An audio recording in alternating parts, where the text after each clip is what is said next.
Dahil dun sa red, orange ka. Add ko na nga baka sa dumudok. Eto. Ay. Eto siya. Yan. Paano ba kuya? Yan. Paano ba?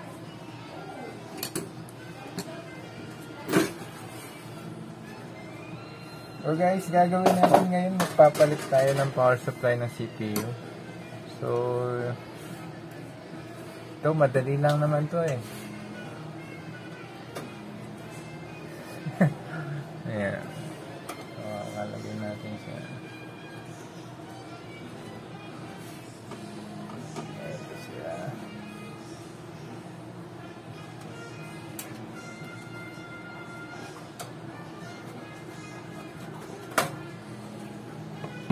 Ayan.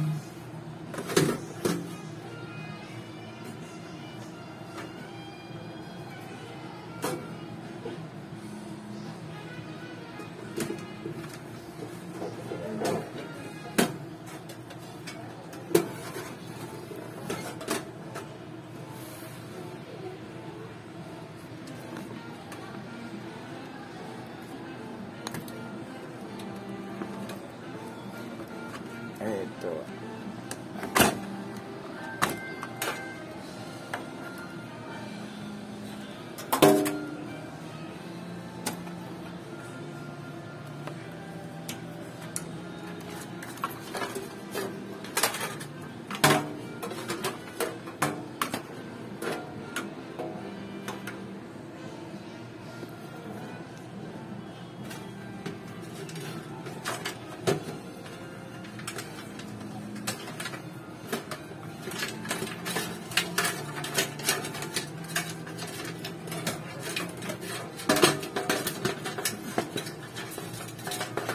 Nahiya naman ako magsalita. Salita ka lang sir. Oo, no?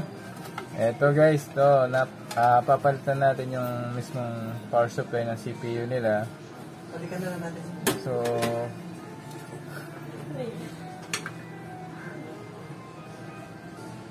tapos guys, ito yung pampapalit natin sa kanya. So, may magandang klase itong pangpapalit natin. So, pang heavy duty rin siya.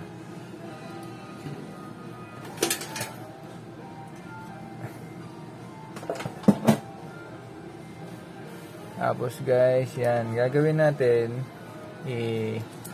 tanggalin muna natin. Kaya pala nila pinapapalit guys, kasi hindi na ganong working yung power supply nila. So ngayon, papalitan na natin siya ng bago. Eto.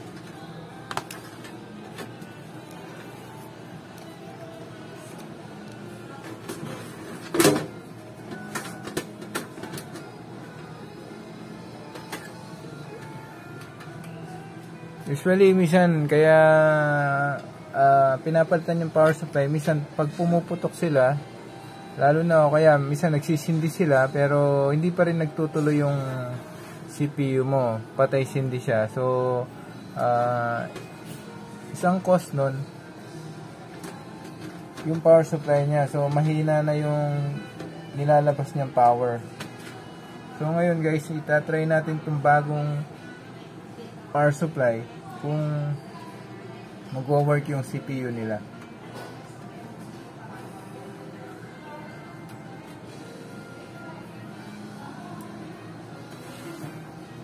So ito guys, kung nanonood kayo guys nito, paki-subscribe naman guys. Highly appreciated kung malalike nyo rin yung video natin. Tapos marami din tayo naka-upload na iba't ibang klase na kung paano ginagawa yung mga laptop, mga printer din. So all around ako guys. Pati yung mga gadget.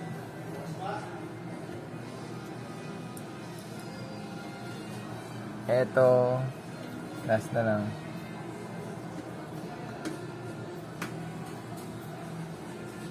So ngayon gagawin natin guys, na-install ko na siya. So, yung mga wiring na lang niya sa loob.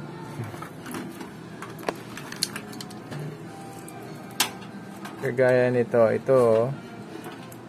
ito yung power ng mismong sa mismong board niya. So itong maramihan na to, so i-input natin dito mismo sa pinakasakit ng board niya. Ayun guys. Tapos meron siyang additional power yung board niya dito guys. Dito yung apat na to, medyo madilim, pero ito ang apat na to. So hanapin mo alin yung apat. Ito kasi guys 8 to, so pwede mo siyang bawasan. Ito apat na lang siya. So minsan kasi yung mga board, meron ngayon yung mga latest 8, pero ngayon babawasan natin siya ng 4 para magtugma do sa input ng board natin.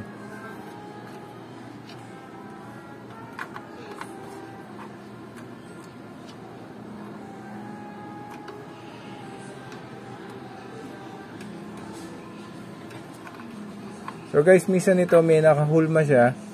Hindi siya basta papasok yung isang 4 kung hindi niya kamatch yung pagpapasukan niya.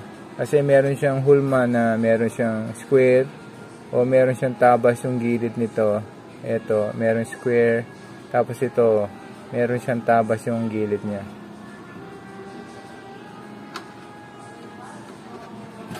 Ayun. So pumasok na. So ngayon guys, yung gagawin natin, ito naman sa SATA niya. Ito naman, ito responsible sa pagbibigay din ng power dito sa mga hard drive niya. So ito kasi SSD siya, yan, no? Naka-attach siya sa mismong frame ng CPU. So ito rin, meron din siyang hulma guys to. Meron siyang guwit doon. So titingnan nyo lang din kung paano yung hulma ng hard disk dito sa mismong socket niya guys. So ayun.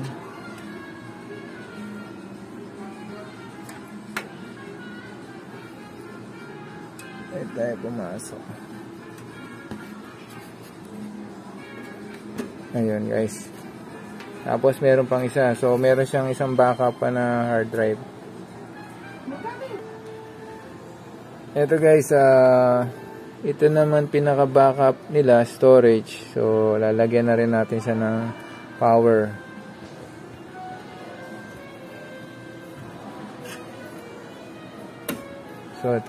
So ito pala guys, yung isang yung maliit na naka-input dito sa mismong storage nila. Ito yung SATA. Itong SATA na to, ito yung nagbibigay ng parang yung mga data niya papuntang board. So siya yung nagbibigay ng signal ng data papunta sa board. So ito naman isa sa power naman to. So bago natin ayusin yung loob niya guys, tatry na natin munang sindihan kung okay yung CPU niya, no guys. So dito yung output niya. So gagamit tayo guys ng BGA. So eto guys, dito natin i-output. So ito meron tayong BGA. So ayan guys.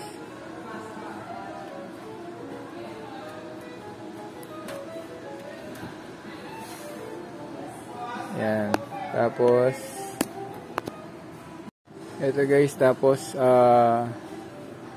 lalagyan na natin yung power ng power supply niya. Titingnan na natin kung aandar na siya guys. Ayun, umandar na siya. So gagawin natin guys, switch na natin siya. Ayun. So switch na natin siya, umandar na yung pan niya. So, hintayin natin mag-output yung pinaka-video na guys.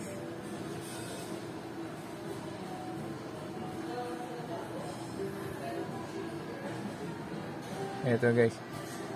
So guys, sa ngayon, dapat meron na siyang output video. So parang problem nito guys, wala siyang output na video. So gagawin natin guys, tingnan natin kung lilinisin natin yung RAM niya. Baka dito nang gagaling yung isang problem, bakit ayaw mag-output ng video niya.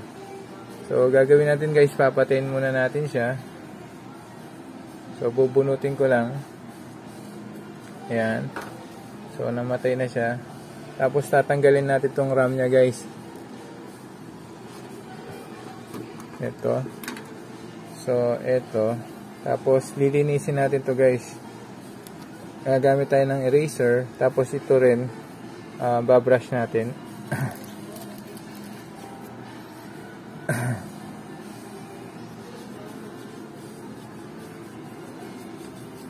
So minsan guys, yung mga CPU nyo, minsan nawawalan sila ng signal na output video. So try nyo to guys, baka makatulong sa inyo.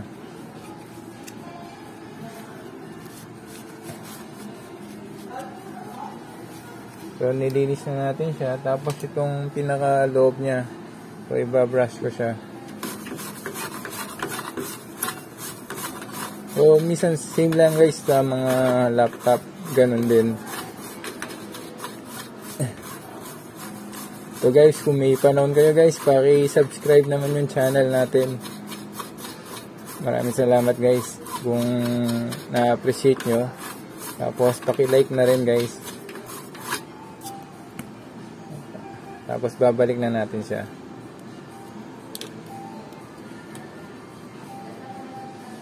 So itong RAM guys, yung tulong nito, pag marami kang sinesearch sa online, mas mabilis siyang mag-response yung computer mo. Lalo na kung mataas yung RAM na nilagay mo. So ito, dalawa yung slot niya. Pwede ka pa magkabit pa dito ng isang slot na RAM. So ngayon guys, nakakabit na natin. Ngayon, try na natin siyang i-switch ulit guys. So sasaksak ko siya. Ayun, nag-light siya. Tapos ipa-power on ko siya guys. Ayun. So umikot na yung pan niya. Try natin kung mag-output na siya ng video. Ayun guys. Ayun. Diba guys? Meron na siyang output. So ayan guys. Sana nagustuhan nyo to. Tapos gagawin ko na lang yan. Medyo ayusin natin yung mga wiring niya guys para gumanda. Magandang makikita. So ganun lang guys. Sana nagustuhan yung video natin. So yung pagbabalik lang naman ito ng mga takip niya. Tapos ito wiring niya. So itatali nyo lang siya. So tapos na guys yung paggawa ng pag-replace ng mismong power supply ng CPU nyo. Tapos kung napalitan nyo tapos walang video, yung gagawin nyo lang guys, lilinisin nyo yung RAM nito.